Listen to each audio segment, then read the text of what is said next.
자, 이어서 제 18강입니다. 18강은 보충자료, 2021년 7월 28일자로 보충자료, 주택법 보충문제 25문제를 일단 풀어드리겠습니다. 주택법 보충문제 25문제입니다. 2021년 7월 28일자 보충자료입니다. 1번부터 들어갑니다. 1번, 주택법률상 용어의 뜻에 의할 때 주택에 해당되지 않는 것을 모두 고른 것은 주택이 아닌 걸 고르는 거예요. 기업, 다가구주택은 단독주택으로서 주택입니다. 기업, 다가구주택은 단독주택으로서 주택이고, 니은, 노인복지주택은 준주택으로서 주택이 아닙니다. 노인복지주택은 준주택으로서 주택이 아닙니다. 준주택은 주택이 아닌 거예요. 디귿, 오피스텔도 준주택으로서 주택이 아닙니다. 리을, 기숙사도 준주택으로서 주택이 아닙니다. 그렇다면 니은, 디귿, 리을이 주택이 아니다. 답은 5번이 되겠습니다. 여기서 준주택 아닌 것 또 하나 있습니다. 뭘까요? 준주택인 것 또 하나 있죠. 누구죠? 다중생활주택인가요? 다중생활주택, 옛날로 고시원이 되겠습니다. 이어서 문제 2번 가겠습니다. 주택법상 공동사업체에 대한 설명이다. 맞는 것. 공동사업체. 공동사업체는 세 가지 경우가 있죠. 토지 소유자, 주택자, 고용자 하고 누구하고 파트너? 등록사업자가 파트너죠. 먼저 고용자. 고용자는 등록사업자고 공동으로 사업을 시행하여야 합니까? 할 수 있습니까? 하여야죠. 1번 틀렸고. 2번, 토지 소유자가 주택을 건설할 때는 등록한 자가 공동으로 사업을 시행하여야 한다, 할 수 있다. 할 수 있답니다. 할 수 있다. 틀렸고. 시험지가 그렇게 나왔어요. 할 수 있고. 틀렸고. 세 번째, 주택조합의 구성원의 주택을 건설하는 경우는 원래는 누가고 공동으로 하는데 등록 사업자와 공동으로 해야 되겠지만 누가고도 할 수 있다. 지방자치단체, 한국도시공사, 지방무사가 공동으로 시행할 수도 있어요. 맞습니다. 다만 가려고 세대수가 증가하지 않는 리모델링 대자은 빠지고요. 답은 3번. 그러면 4번 왜 틀렸을까? 4번 왜 틀렸을까? 공동사업체 간의 구체적인 업무 비용 책임분담에 대해서는 국토교통부를 영으로 정하는 범위에서 당사자 간 협약이 따른다. 국토교통부령이 아니라 대통령령입니다. 대통령령. 다섯 번째, 모든 리모델 투잡의 구성원의 주택을 건설할 경우는 등록사업자 공동으로 사업 시행할 수 있다? 아니죠. 세대수가 증가하지 않는 리모델링 투잡은 빠지죠. 그러므로 3번만이 맞게 되겠습니다. 이어서 문제 3번. 주택법률상 주택건설 사업이다. 옳은 것. 1번. 주택건설 사업을 시행한 자는 해당 주택단지를 공구별로 분할해서 할 수 있다. 맞죠? 공구별로 해가지고 착수 따로, 사용자 따로 할 수 있죠? 최초 공구 착수는 5년, 나머지 공구 착수는 플러스 2년이죠. 최초 한 날부터. 두 번째, 옳은 거 옳은 겁니다. 할 수 없다? 틀렸죠. 1번은 틀린 겁니다. 할 수 없다. 할 수 있어야 되죠. 1번은 틀렸고, 할 수 없다. 할 수 있고, 틀렸고. 두 번째, 승인받은 사업계획의 내용 중 건축물이 아닌 부대시설 및 복리시설의 설치 기준을 변경하고자 할 때 해당 부대시설, 복리시설의 설치 기준 이상으로서 변경이며 위치 변경이 없는 경우는 변경 승인한다. 이 경우는 사소한 거기 때문에 더군다나 부대시설, 복리시설 기준 이상이기 때문에 굳이 변경 승인 받을 필요가 없습니다. 세 번째, 주택도시기금을 지원받은 사업체가 사업체를 변경하기 위해서 사업계획의 변경 승인을 신청할 때는 기금수탁자, 즉 은행에 사업체 변경 동의서 붙여야 됩니다. 맞고 답은 3번. 3번이고 네 번째, 대지 조성 사업으로서 해당 대지면적이 10만 미만이다. 이때는 국토교통부 장관 또는 시도의사한테 사업계획 승인한다? 아니죠. 10만 이상일 때는 누가 하게 되고 10만 이상일 때는 시도의사 또는 대도시시장이 되어 있고 10만 미만일 때는 특별시장, 광역시장, 특별자치시장, 특별자치도의사 또는 시장 군수가 되는 거죠. 틀렸고. 다섯 번째, 지방공사가 사업계획 승인받으면 받으려면 소유권 확보하라. 국가, 지방자치단체 등등은 굳이 소유권 확보 규정이 없죠. 그럼 답은 3번이 되겠습니다. 이어서 문제 4번. 주택법상 사업계획 승인 받아야 하는 경우가 아닌 것은 1번 건축법 시행령에 따른 한옥 50호 이상의 주택건설 사업을 시행할 때 보통 단독택은 30% 이상이지만 한옥과 단지로 할 때는 50호 이상입니다. 1번 맞습니다. 그래서 두 번째, 공동택층 아파트 리모델링 경우 증가하는 세대수가 30세대 이상일 것. 그렇습니다. 세대수 증가량이 30세대 이상일 때는 사업계획 승인 받아야 되고 못 미칠 때는 그냥 리모델링 허가받습니다. 세 번째, 준주거지에서 300세대 미만의 주택과 주택의 시설을 동의건물로 지을 때 이때 그 건축 주택 연면적 합계 비율이 전체 면적의 90% 미만일 때, 자, 요거 뭐라고 그랬죠? 우리 배웠죠? 이거 어떻게 한다고요? 요거는 사업계획 승인 안 받는다 그랬죠? 건축허가 받죠. 3번은 건축허가 받는 경우가 되겠습니다. 3번. 이거 우리 그림도 그려드렸죠? 이어서 네 번째, 세대별 주거지 면적이 30제곱미터 이상이고 해당 주택건설 대지 주택단지 진입도 폭이 6m 이상일 때 도시형 생활주택 중 단정 연립이다. 이때는 50세대가 기준이 된다라고 되어 있는데 이건 받아야 되겠죠. 이거는 받아야 되고요. 50세대가 기준에서 받게 됩니다. 그 다음에 다섯 번째, 대지는 얼마 이상 조성할 때 사업계획 받습니까? 1만 제곱미터 이상이죠. 맞습니다. 간선시설의 대지는 얼마죠? 대상은 16,500이죠. 그렇게 하시면 되겠습니다. 이어서 5번. 주택법상 사업계획 승인에 대한 다음 설명 중 옳지 않은 것, 틀린 것을 물어보고 있습니다. 자, 지문이 길죠? 긴 것도 연습합시다. 국토의 계획 및 이용하는 법상 지구단위 결정이 필요한 주택건설 사업의 경우 등록사업자와 공동으로 사업 시행할 때는 주택조합이 주택조합이 리모델 빼놓고 90% 이상 소유권 확보하고 확보하지 못한 대지가 매도 청구 대상이 될 때는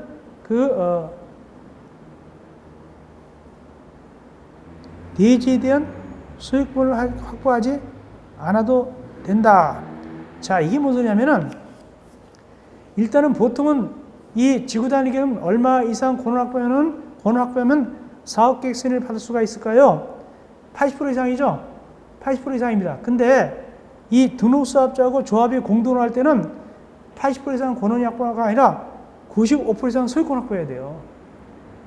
그리고 나머지도 매도 청구 대상이 돼야 돼요. 그래야만이 소유권 확보를 갖다 안 해도 100% 안 해도 됩니다. 그래서 1번은 맞고 2번 위 일의 경우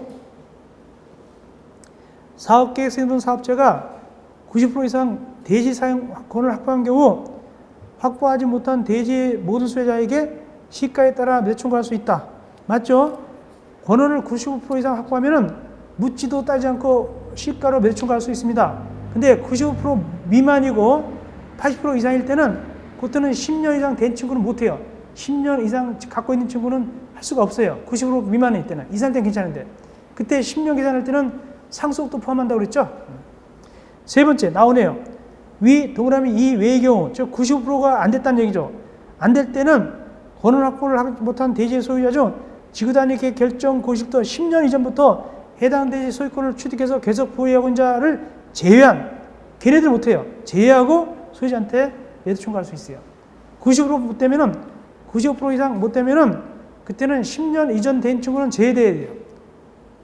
다음 네 번째, 위 2와 3의 경우, 즉 매도 청구할 때는 매도 청구 대상되는 대지와 소유자하고 사전에 얼마 이상 합의합니까? 3개월 이상, 이거 시험 나왔죠? 3개월 이상 협의된다고 그러죠. 3개월 이상 협의되고. 근데 만약에 협의가 안 되면 어디 가죠? 3개월 이상 협의가 안 되면 집합관법 48조를 중요해가지고 2개월 문서로서 촉구합니다. 2개월 시간 주고 문서로 촉구하고 그래도 거부하면 다시 2개월 내 정식으로 매도 청구 들어가게 되는 것이죠. 이렇게 연결되는 것이죠. 맞고, 다섯 번째, 사업계획 승인 얻은 사업자는 승인 얻으면 2년 내에 공사 착수한다고요? 아니죠. 5년 내에 착수하죠. 5년 내에 공사 착수해야 되고, 다만 연장할 때는 그 연장 사유가 없어진 날부터 1년 범위 연장할 수 있죠. 5년 범위 5년. 답은 5번 틀렸습니다. 5년입니다. 2년은 공급을 할 때 최초 공고 착수하는 날부터 2년 내에 착수하게 되는 것이고, 이건 5년입니다. 답은 5번. 6번. 도시적 중 사업주하고 준주거장에서 주택시설과 300세대 미만의 주택을 동일건물로 지을 때, 즉 복합건물일 때, 이때 300세대 미만까지는 건축허가 받아도 괜찮죠? 사업계획 승인 안 받습니다. 이때 건축물 면적에 대한 주택 연면적 합계비율이 얼마일 때, 미만일 때 사업계획 대상일까요? 90% 미만이죠? 90% 미만일 때 되고 10% 이상의 상가가 돼야 되는 것이죠. 5번 되겠습니다. 문제 7번. 주택법상 사용검사입니다. 옳지 않은 것, 틀린 것을 물어보고 있습니다. 사업체가 파산 등으로 사용공사를 받을 수 없는 경우 시공을 보증한다도 사용공사 받을 수 있다. 예, 맞죠? 사업체 파산 등으로 사용공사 못 받으면 누구 사용공사 받느냐면 시공을 보증한 자, 시공 보증자. 또 누가 또 받을 수 있냐? 입주 예정자. 이 입주 예정자가 뭐로 변한다? 입주 예정자 대표이로 변한다고 그랬죠? 이건 부도입니다. 이건 부도, 여기에 파산 등. 그런데 이거 말고 정당한 이유 없다. 정당한 이유, 며칠 내 줘야 되는데 정당한 이유 없이 안 가더라. 7일 내 정당한 이유 됩니다. 7일 내 돼야 되는데 안 가면은 이때는 누가 하게 되냐? 아까 여기 앞에 거에다가 뭐가 더 추가되냐 하니까 시공자가 추가됩니다. 시공자. 이럴 때는 이 시공 보증자, 입주인자에다가 시공자까지 포함됩니다. 여기서는 정당한 이유 없이 안 가는 경우는. 부도는 이 둘이고 정당한 이유 없이 안 가는 세 가지입니다. 그러므로 1번 맞습니다. 두 번째, 공동택의 경우는 세대별로 임시 사용 승인을 받아 사용할 수 있다. 맞죠? 공동택은 세대별로 할 수 있죠? 맞습니다. 이것도 잘 나오고. 세 번째, 시공을 보증한 자가 파산 등으로 사용공사 받을 수 없을 때는 시공자가 사용공사 받을 수 있다. 파산될 때는 시공자 안 들어가요. 언제? 정당한 이유로 안 할 때 시공자가 들어가는 거예요. 여기 시공자 안 들어갑니다. 그래서 3번이 틀렸다. 네 번째, 사업계획서에 의해서 행한 주택건설사업 사용공사 받으면 건축법상 뭐 받은 걸 보죠? 사용승인 받은 걸 보죠. 맞습니다. 다섯 번째, 사용검사는 신청일부터 15일 내에 해야 된다. 맞습니다. 사용승인은 7일 내에 합계할 때 나가는 것이고 건축법상 사용승인은 7일이죠. 여기 주택법상 사용검사는 15일이 되겠습니다. 맞습니다. 이어서 8번 문제입니다. 주택법령상 간선시설에 관한 설명으로 옳은 것은 1번 간선시설이란 도로, 상하수도, 전기, 가스, 통신시설 등 주택단지의 기관시설을 그 주택단지 밖에 같은 종류의 기관시설에 연결시키는 걸 말한다. 다만 후반부가 더 중요합니다. 다만 도로, 상하수도, 전기는 주택단지 안에도 포함한다? 틀렸죠. 뭐가 봐주느냐? 가스, 통신, 지역난방 이런 거 봐줍니다. 가스, 통신, 지역난방에 봐주는 것이지 도로, 상하수도, 전기를 봐주는 게 아니에요. 안에 들어갔을 때. 1번은 틀렸고 맞는 걸 고릅니다. 2번 간선시설 설치물자가 사용검사일까지 간선시설 설치를 완료하지 못할 특별한 사유가 있는 경우는 사업체가 그 간선설을 자기 부담으로 설치하고 간선설 설치물자한테 비용 상환할 수 있다. 맞습니다. 사업자가 대신하는 거예요. 그리고 돈 받습니다. 이때 계약 맺는다고 그랬죠? 얼마 계약 맺는다고 그랬죠? 사용검사부터 3년 내 상한 계약 맺는다고 그랬죠? 사용검사부터 3년 내 돈 받는 상한 계약을 맺는다고 그랬어요. 2번이 맞습니다. 답은 2번. 세 번째, 사업체가 대통령령으로 전 호수 이상의 주택건설을 시행할 때 이때 대통령령으로 전 호수는 단독택 100호 이상, 공동택 100세대 이상, 리모델링 세대 증가되는 거 100세대 이상입니다. 이럴 때 할 때는 간선시설로서 지역난방 설치 의무는 지방자치단체다. 지역난방시설은 지역난방을 공급하는 자입니다. 지방자치단체는 뭐만 하느냐? 도로, 상하수도 뿐입니다. 이때 도로, 상하수도 지방자치단체 할 때 국가에서 비용을 50%까지 보조합니다. 네 번째, 그래서 3번 틀렸고, 네 번째, 지방자치단체가 간선시설 설치 의무자인 경우에 도로, 상하수도 설치 비용 전부가 국가 보조한다? 50%입니다. 전부가 아니라 50%입니다. 다섯 번째, 시장 등은 간선시설 설치 필요한 일정 규모 이상의 주택건설 또는 대지조성에 관한 사업계획 승인할 때는 지체 없이 간선시설 설치 의무자를 사업체에 통지한다. 그건 아니고 사업체한테 사업계획 승인 내줬다고 통지해 줍니다. 의무자를 사업체한테 알려주는 게 아닙니다. 죄송합니다.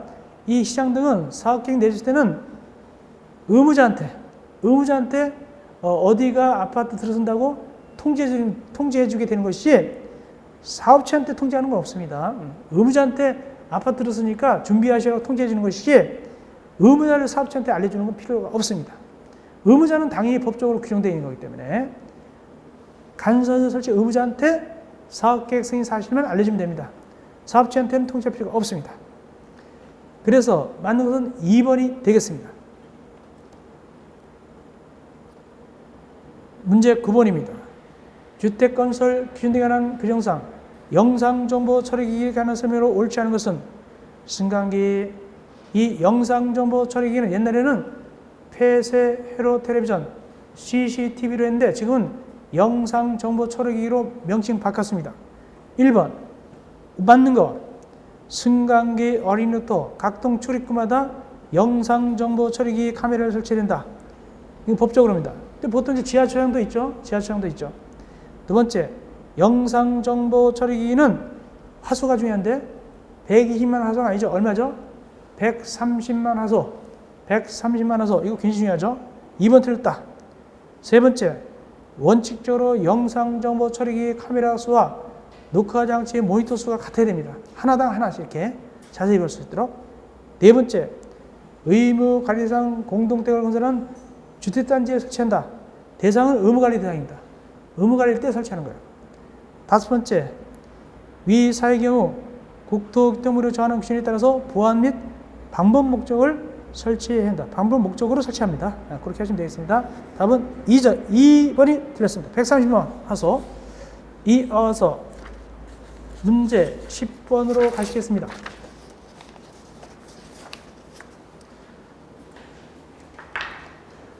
공동택의 소음도로부터 보호기준입니다. 옳지 않은 것은 경로당은 공해공장로부터 50m 이상 떨어뜨려야 됩니다. 맞습니다. 공동택 건설 전 소음도가 65dB 이상일 때는 65dB 미만 돼야 되는데 이때 방음벽, 수림대를 고치라고 했죠. 이 수림대 고칩시다. 수림대를 뭐라고 고친다? 수림대를 뭐라고 고치냐면 방음림, 괄호 열고 뭐라고 하라고? 소음, 막이, 숲 이렇게 고치죠. 이렇게 수림대라고 그러지 말고 얘는 방음림으로 고치세요. 명칭이 변경됐으니까. 그래서 이제는 여기 방음벽, 그다음에 방음림 괄호 열고 소음, 막이, 숲, 방음림 해놓고 소음, 막이, 숲의 등의 방음시설을 설치합니다. 65dB 미만이죠. 이거는 실외 소음도입니다. 실외 소음도. 실내 소음도는 얼마죠? 여기는 안 나왔지만 실내 소음도는 일정한 지역으로서 6층 이상일 때, 실내 소음들은 일정한 지역으로서 6층 이상일 때 45데시벨 이하죠. 창문 꼭꼭 닫고 되는 거죠. 45데시벨 이하. 여기 실외는 65데시벨 미만, 실내는 45데시벨 이하. 세 번째, 공동택 어린 놀이터는 공영장부터 50m 이상 떨어뜨린다. 맞죠? 네 번째, 시내버스 차고지에 설치된 자동차용 천연가 충전소는 25m 정도 괜찮죠? 그것이 원칙입니다. 자동차 천연가 충전소 25m 이상 떨어져도 괜찮다. 이게 원칙이다. 또 뭐 있죠? 주유소. 주유소도 25m 이상인데 다만 뭐는 안 된다? 천연가스나 주유소나 보통 25m 이상이 원칙이지만 누구는 안 된다? 어린이집, 유치원은 안 되죠. 5번 틀렸다. 어린이집은 주유소로부터 25m 이상 떨어지라고요? 안 됩니다. 어린이집과 유치원은 반드시 50m 이상이죠. 그래서 5번이 틀렸다. 5번이 틀렸습니다.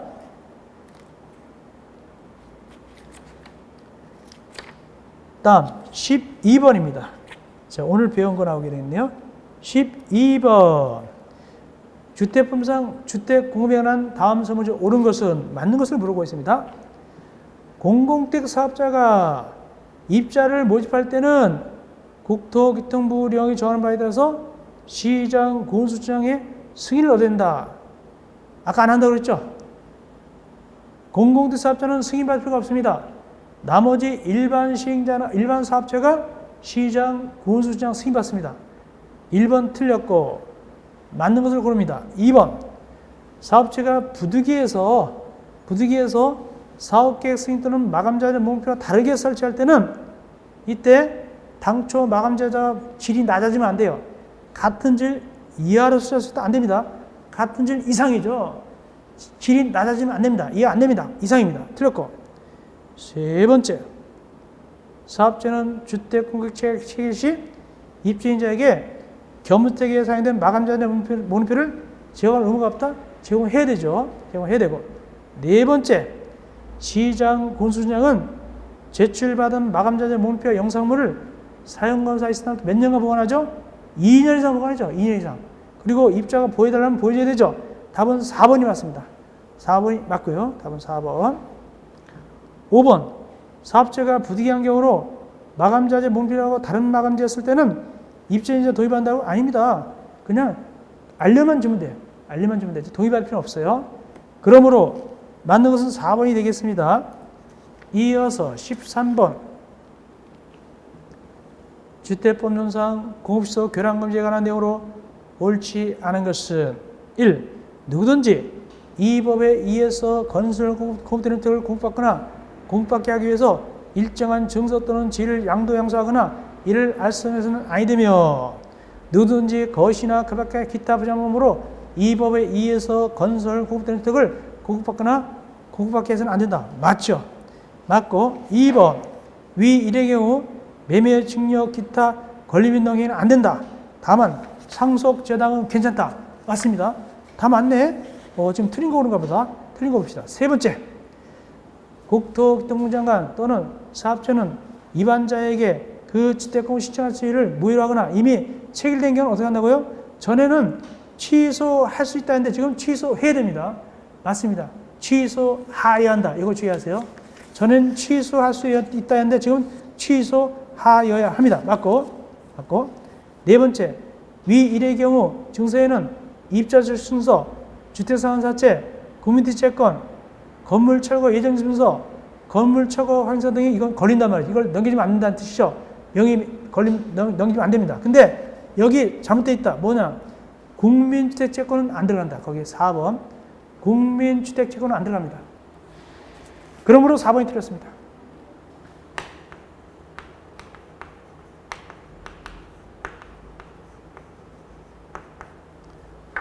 그러므로 답은 4번 드렸고 5번 봅시다. 사업체는 위반자에게 일정 규정에 의해서 산정한 주택가격을 갖다가 지급하면 그 지급한 날에 사업체가 권리를 다시 취득하게 되는 것이죠. 간주한다. 그렇죠? 그래가지고 이제 쫓아낼 수 있죠. 이어서 14번입니다. 다음 주택법상 분양가 상한제 재응적에 대한 설명 중 옳은 것은 분양가 상한제 정의죠. 누가 지정할까요? 오직 국토교통부 장관만 지정하죠. 본데 1번 국토교통부 장관 또는 시도지사 틀렸죠. 오직 국토교통부 장관만 지정합니다. 그러므로 1번 틀렸어요. 시도지사 틀렸어요. 주택가격 상승률이 물가 상승 등등 다른 건 맞는데 일단은 시도지사 때문에 틀렸다. 분양가 상한제는 국토교통부 장관이다. 1번 틀렸고 2번 분양가 상한제 정의적 지정 해제를 요청받으면 국토교통부 장관은 요청받으면 60일 내에 해제비를 결정한다고요? 60일이 아니죠. 얼마죠? 40일. 40일. 틀렸고 세 번째 분양가 상한제 정의적으로서 지정된 지역의 시도지사 시장군수청은 분양가 상한제 정의 지정 후 이거 갖다가 계속 필요 없다면 해제를 요청할 수 있죠. 누구한테? 지정권자 누구죠? 국토교통부 장관한테만 해제 요청할 수 있습니다. 시도지사는 아니죠. 그래서 3번도 틀렸다. 국토교통부 장관에게만 요청합니다. 네 번째, 토지가격을 지정 중 직전부터 소급해서 12개월 아파트 분양가격 상승률 물가 상승률의 2배를 초과한 적은 분양가 상한제 정의적 지정할 수 있다. 이건 대상 들어 있습니다. 복잡하지만 맞습니다. 답은 4번입니다. 그대로 들어 있습니다. 5번 시도지사가 분양가 상한제 적용지역을 지정할 때는 어떻게 한다? 미리 시장 군수자 의견 낸다고요? 시도지사는 자체적으로 지정할 수 없어요. 시도지사가 나오면 안 되죠. 누가 나온다? 국토교통부 장관이 나오죠. 국토교통부 장관이 지정할 때는 누구의 의견을 들을까요? 시도지사의 의견을 들으면 되겠죠. 국토교통부 장관이 지정할 때는 시도지사의 의견 들으면 되는 것이 시도지사는 전혀 말도 안 된다. 주체는 오직 국토교통부 장관입니다. 분양가 상한제 할 때는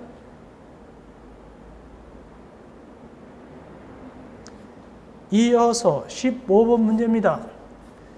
주택법률상 주택의 분양가격 제한 등에 관한 설명으로 옳지 않은 것, 틀린 것을 물어보고 있습니다. 1번 사업체는 분양가 상한제 적용택으로서 공공택지에 공급하는 주택에 대해서 입자 모집 승인할 때는 입자 모집 공고에 분양가격을 공시된다. 맞습니다. 맞고 2번 분양가는 택지비와 건축비로 구성되는데 구체적인 명세, 산정 방식, 감정표 가격, 산정 방법 등 대통령령으로 정한다? 아니죠. 무엇으로 정하게 될까요? 이것은 국토교통부령으로 정합니다. 국토교통부령으로 정한다. 답은 2번이 틀렸습니다. 세 번째, 관광특구에서 층수가 5층 이상이나 높이가 150m 이상일 때는 제외된다. 맞습니다. 제외. 또 도시형 생활 때 또 제외되죠. 네 번째, 분양가 구성항목 중 건축표는 국토교통부 장관이 고시하는 건축표에다가 국토교통부로 정하는 금액을 더한 금액을 합니다. 맞습니다. 다섯 번째, 분양가 상한제 적용택으로서 국토교통부로 정하는 택지비와 건축비에 가산되는 비용의 공시는 분양가 심사를 받은 내용과 산출가를 포함시켜야 된다. 근거가 있어야 된다. 맞습니다. 답은 2번이 틀렸습니다. 국토교통부령으로 정합니다. 16번 가시겠습니다.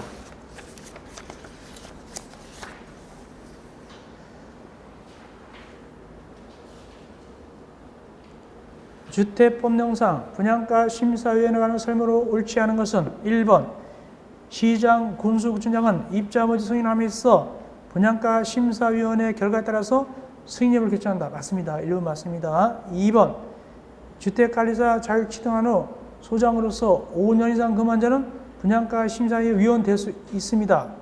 맞고요. 5년 이상 근무한 분 분양가 심사위원회 위원 될 수 있습니다. 예, 맞고. 그 다음에 세 번째. 시장 등은 회의 개최일 7일 전까지 회의와 관련된 사항을 위원회에 알린다. 7일 전에 알려야 됩니다. 맞습니다. 분양가 심사위원 회의 연다고 7일 전에 알려집니다. 맞고. 네 번째, 시장 등은 주택의 분양가 제한 등에 관한 규정을 심의하기 위해서 사업계획 승인장부터 며칠 내? 20일 내 분양가 심사위원회를 설치 운영합니다. 맞습니다. 이 분양가 심사위원회는 원칙은 시장, 군수장이 설치 운영하고 예외적으로 공공기관일 때, 즉 국가, 지방자치단체, 한국도시공사, 지방공사인 경우는 기관장이 직접 설치 운영합니다. 원칙은 시장, 군수장, 공공기관은 공공기관장이 설치 운영합니다. 다음 다섯 번째, 위원회 위원장은 시장, 군수장이 관계 공무원에서 한 명을 지명한다. 분양가 심사위원회 위원장 누가 되느냐? 공무원이 아니라 민간 위원 중에서 지명하는 자가 됩니다. 공무원이 아닌 민간 위원 중에서 지명하는 자가 되겠습니다.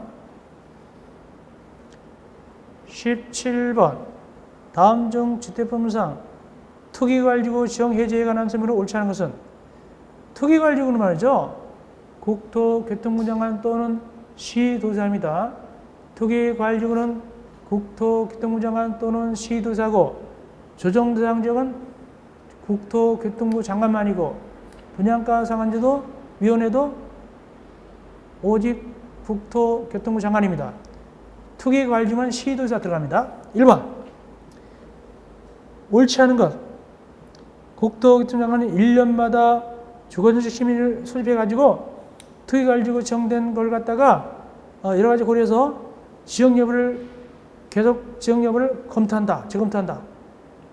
자, 1년마다. 이게 작년에 맞았습니다. 이젠 틀립니다. 답은 1번. 뭐라고 치라고 했지 아까? 반기마다. 1번이 틀렸습니다. 작년까지만 해도 1년마다 재검토했는데 지금은 반기마다 합니다. 1번 틀렸습니다. 답은 1번. 조정대상지역도 역시 반기마다 합니다. 그러면 2, 3, 4, 5는 맞는데 봅시다. 2번. 국토교통부 장관이 투기관리구를 지정하거나 해제할 때는 미리 시도지사 의견 듣고 그 의견에 대해서 검토 의견을 회신해야 됩니다. 맞고. 세 번째. 시도지사 또는 시장 등의 해제 요청하면은 그 권리자인 국토교통부 장관 시도지사는 며칠 내? 40일 내에 주거정책 심의 거쳐가지고 해제비를 결정해서 결과를 통보하면 됩니다. 40일. 네 번째, 시도지사가 투기관리구 지정 해제할 수도 있죠. 이때는 국토교통부 장관과 협의됩니다. 다섯 번째, 국토교통부 장관 또는 시도지사는 주택가격 안정에서 필요할 때는 주택가격 상승률이 물가 상승률보다 현저히 높은 지역을 투기관리구로 지정할 수 있다. 당연하죠. 답은 1번이 틀렸습니다. 전에는 1년이 맞았는데 지금 보다 반기마다 아주 중요한 겁니다. 이거. 이어서 18번 주택법령상 리모델링에 관한 설명으로 옳지 않은 것은? 세대수 증가형 리모델링이란 각 세대 증축 가능 면적을 합산한 면적의 범위에서 기존 세대수 몇 퍼센트? 15%. 맞습니다. 15%입니다. 세대 증가하는 거죠. 100세대면 15세대까지 증가할 수 있죠. 자, 틀린 것을 물어보고 있습니다. 두 번째, 수직 증축형 리모델링이라는 것은 노후화 억제 또는 기능 향상을 위해서 수직으로 증축하는 거죠. 수직으로 증축하는데 이게 굉장히 중요하죠. 시험이 잘 납니다. 수직 증축할 때는 몇 층까지 올리냐? 15층 이상일 때는 3계층까지 올릴 수 있고 14층 이하일 때는 2계층까지 올릴 수 있다. 여기까지 나온 적이 있죠. 15층 이상 3계층, 14층 이하 2계층. 세 번째, 수직 증축형이 아닌 세대수 증가형 리모델링의 경우 리모델링 대상이 되는 건축물의 신축 당시 구조를 보호했어야 된다. 이 설계도 같은 거 있으려면 수직 증축이 있어야 돼요. 왜? 무너지니까. 그렇기 때문에. 그래서 여기 수직 증축이 아닌 세대수 증가형이 아닙니다. 수직 증축형인 세대수 증가형 중에서 수직 증축형은 위험하기 때문에 이 구조도 보유하고 있어야 돼요. 근데 아니라고 해서 반대로 잘못됐어요. 답은 3번입니다. 수직 증축은 무너질 가능성이 있으니까 구조들을 보여야 됩니다. 3번이 틀렸습니다. 아닌 게 아니죠. 네 번째, 특별시장, 과시장, 대시장은 리모델링 기본을 수립하거나 변경할 때는 관계 행정이랑 협의한 다음에 국토법상 설치된 시도 도시계획위원회 또는 시군구 도시계획 심의를 거쳐야 됩니다. 맞고, 다섯 번째, 증축형 리모델링 하는 자는 시장, 군수국장한테 안전자 요청이 되고 요청받은 시장, 군수국장은 증축 가능 여부 확인을 위해서 안전진단 전문기관에다 의뢰합니다. 실시할 수 있게 되는데 안전진단 실시하게 되는데 실제로는 이제 안전진단 전문기관에 의뢰하게 되는 것이죠. 맞습니다. 그래서 18번 답은 뭐가 틀렸다? 3번. 19번 가겠습니다. 주택법령상 세대수가 증가되는 리모델링을 하는 경우 수립되는 권리변동 내용에 포함되지 않는 것은 리모델링 할 때 세대수가 증가하면 땅 같은 거 줘야 되기 때문에 대지분도 변경되기 때문에 권리변동 계획을 세워야 돼요. 이때 들어있지 않는 게 뭐냐? 나머지 2, 3, 4, 5는 들어있는데 1번 안전진단 결과보고서는 들어가지 않습니다. 나머지는 들어있지만 1번에 안전진단 결과보고서 안 들어갑니다. 20번 다음 중 주택법상 리모델링 허가 기준이다. 옳지 않은 것은 리모델링 허가 기준입니다. 1번 리모델링 특잡의 경우 결의서에다가 주택단지 전체를 리모델링 할 때는 전체 80%, 각동 50%, 한동할 때는 80% 이상 도입한다? 1번 틀렸네요. 80 대신에 뭘 집어넣어야 될까요? 75, 75%, 75, 75를 집어넣으면 되겠습니다. 1번이 틀렸다. 답은 1번. 나머지 2번. 입주자, 사용자, 관리자가 리모델링 할 때는 입주자 전체 도입하죠? 맞고. 세 번째. 내력벽을 철거해서 세대 합치면 안 됩니다. 내력벽 철거하면 무너지니까 안 됩니다. 내력벽 철거해서 세대 합치는 행위 안 된다. 네 번째. 사용검사 받은 후 10년이 지나면 공동체가 동시에 리모델링 할 때 시장, 구청장이 구조안전시장이 없다고 인정하는 게 판단한다. 즉 뭐냐면 아파트 말고 복리설, 입주자 공유가 아닌 복리설, 상가 같은 걸 리모델링 할 때는 공동체, 아파트 할 때 같이 해야 돼요. 동시에 해야 됩니다. 몇 년이 지나야 되고 10년 이상 지나야 돼요. 그 뜻입니다. 만약에 상가만 리모델링 하면 아파트 주민들이 불편하잖아요. 그래서 아파트 리모델링 할 때, 즉 공동체 리모델링 할 때 동시에 해야 돼요. 혼자 하면 안 돼요. 그것도 사용사 받으면 10년 지나야 돼요. 맞습니다. 다섯 번째, 공동택의 리모델링은 주택단지별 또는 동별로 한다. 그렇죠? 주택단지로 할 수 있고 동별로 할 수 있죠. 이어서 21번 주택법령상 주택자금에 관한 것을 옳은 것은 주택상환사채는 액면 발행한다. 아니죠. 액면 또는 할인 발행하죠. 틀렸고. 액면 또는 할인 틀렸고. 두 번째, 등록사업자 등록이 발생된 경우 등록사업자가 발행한 주택산채 효력에 영향을 미친다? 미치지 않아요. 책임져야 돼요. 미치지 않는다. 끝까지 책임져야 됩니다. 틀렸고. 세 번째, 주택산채 발행한 자는 발행계획 수립해서 기획재정장관 승인한다고요? 아닙니다. 국토교통부 장관 승인했습니다. 국토교통장관 승인했고. 네 번째, 입자저축이란 뭐냐? 구민택하고 민영택을 공부하는 주택청약 종합저축을 말한다. 4번이 맞습니다. 4번. 소위 옛날에 만통장. 이거 4번이 맞습니다. 다섯 번째, 국가는 공민주택 사업을 시행하기 위해서 공민주택 사업 특별계획을 설치 운영한다. 국가가 공민주택 사업 아니죠? 누구죠? 지방자치단체. 지방자치단체가 공민주택 사업을 특별계획을 설치 운영하죠? 5번 틀렸다. 답은 4번. 답은 4번이 되겠습니다. 이어서 22번. 토지 임대부 분양택입니다. 옳지 않은 건 토지 임대 분양택 중요하죠? 토지 임대 분양택은 40년이고 소유자 75% 이상이 계약갱신하면 40년 범위에서 갱신할 수 있다. 1번 맞죠? 1번은 맞고. 그렇다면 2번 어떻게 되는가?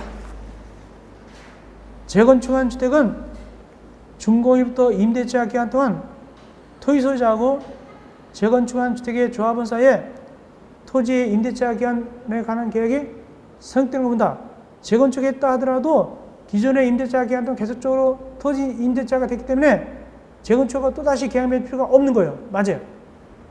세 번째, 토지 임대 분양 형택의 토지에 대한 임대차 계약 체결할 때는 국토교통부 이용을 저는 표준 임대차 계약 사용하거라. 왜? 갑질할까 봐. 네 번째, 임대료 증액은 몇 년 지나야 한다? 2년이 지나기 전에는 임대료 증액 청구할 수 있다. 맞고. 다섯 번째, 왜 틀렸을까?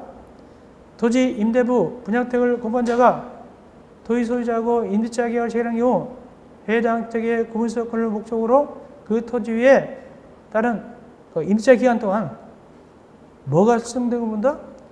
지상권이죠. 저당권이 아니죠. 지상권이 설정된 걸로 보죠. 5번이 틀렸습니다. 답은 5번입니다. 이어서 23번입니다. 다음 중 주택법상 주택조합에 관한 내용 중 가장 틀린 것은 1번 지역택자, 직장택자의 설리가 받기 위해서 조합을 모집할 때는 대지의 50% 이상에 해당하는 토지 사용권을 확보해가지고 관할 시장 구청장에게 신고하고 공개 모집 방법으로 조합원을 모집합니다. 맞습니다. 그거는 80% 그건 뭐냐면은 인가받을 때 가는 거고 이건 조합 모집입니다. 다릅니다. 50%는 조합 모집하는 거예요. 이거. 1번은 그대로 맞습니다. 2번 모집자는 주택조합 가입 신청자에게 설명한 내용을 주택가입 신청자가 이해했음을 국토교통부로 정하는 바에 따라서 서면으로 확인받아가지고 주택조합 가입 신청자에게 교배되고 그 사본을 3년간 보관한다고요? 아니죠. 얼마 보관하죠?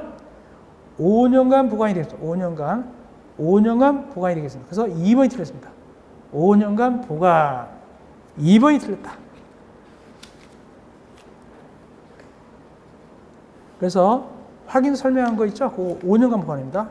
답은 2번. 세 번째, 리모델링 택자업은 도시 및 주거환경정법상의 설립인가 반납부터 30일 내에 법인이기 때문에 주된 사무소 소재에다가 나타난다.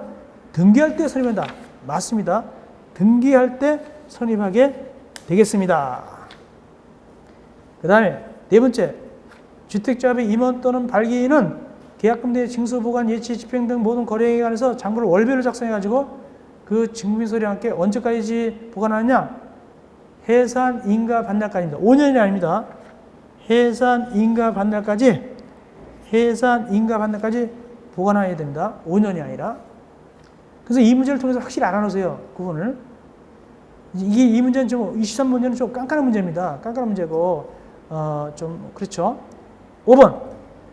주택조합 발기인 또는 임원은 주택조합의 시행규정에 관한 조합계획 등 서류 관련 자료가 작성되거나 병행된 후 15일 이내에 조합원이 알 수 있도록 인터넷 그 밖에 방문 병행해서 공개된다. 15일에 공개됩니다.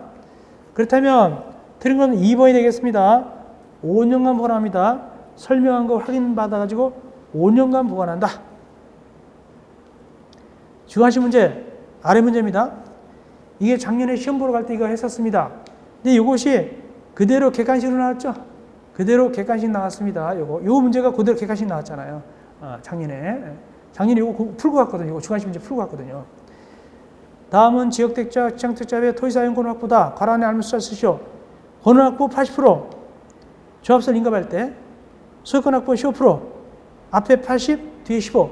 근데 이게 그대로 객관식으로 나왔어요. 이거 그대로 객관식 나왔어요. 작년에 이거 공부하고 왔거든요. 그대로 객관식 나왔습니다. 이거. 다음 마지막으로 25번입니다.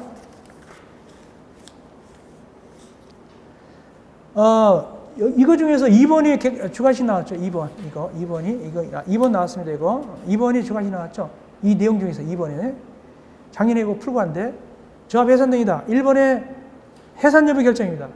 해산 여부 결정은 주택조합은 주택조합 설립 인가반도 몇 년까지 사업계획 승인을 받지 못할 때 3년이 되는 날까지 사업계획 승인 받지 못하면 총회를 거쳐서 해산 여부를 결정하여야 합니다.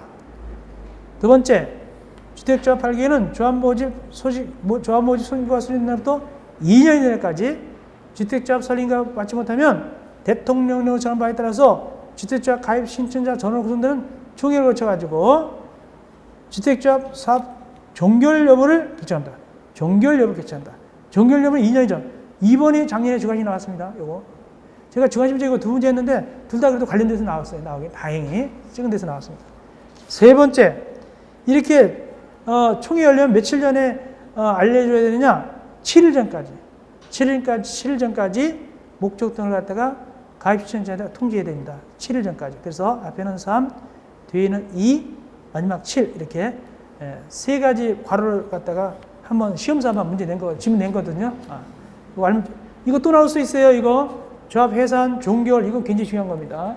이것도 객관식이든 주관식이든 또 나올 수 있다. 올해 꼭 공부해 놓으시기 바랍니다.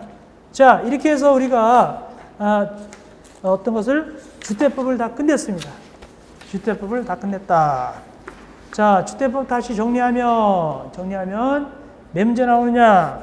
8문제가 나오게 되고 그 중에서 3문제나 4문제가 주관식 단도평이 나오게 되겠습니다. 자, 시간이 좀 남았지만 이게 단락이 끝나기 때문에 할 수 없이 여기서 끝내야 될 것 같아요. 왜냐면 이제 제3편 공동택 관리법 다시 또 새로운 법이 시작하기 때문에 10분 정도 남았지만 이걸 여기서 하게 되면 좀 잘리니까 기술적으로 이거는 몇 강? 제19강에서 제3편 공동택 관리법 140쪽이죠. 총칙. 여기에서 이제 우리가 공부하면 되겠습니다. 공동택 관리법은 8문제가 나오고 그 중에서 여기서 똑같이 3문제나 4문제가 주관식 단도평이고 같은 2차 과목인 공동택 관리법을 실무하고 거의 100% 겹칩니다. 거의 100% 겹치죠. 그래서 여기서 공부해놓으면 실무에서 훨씬 도움이 되죠. 그래서 이 법규하고 맨날 얘기하지만 법규하고 실무하고 법규 내용이 실무에서 거의 30%, 40% 그대로 나옵니다. 30%, 40% 차지합니다. 그래서 법규를 잘하려면 30, 40%를 갖다가 실무에서 먹고 들어간다 생각하시면 됩니다. 자, 이렇게 해서 우리가 주택법 끝내고 제3편은 제19강에서 만나 뵙겠습니다.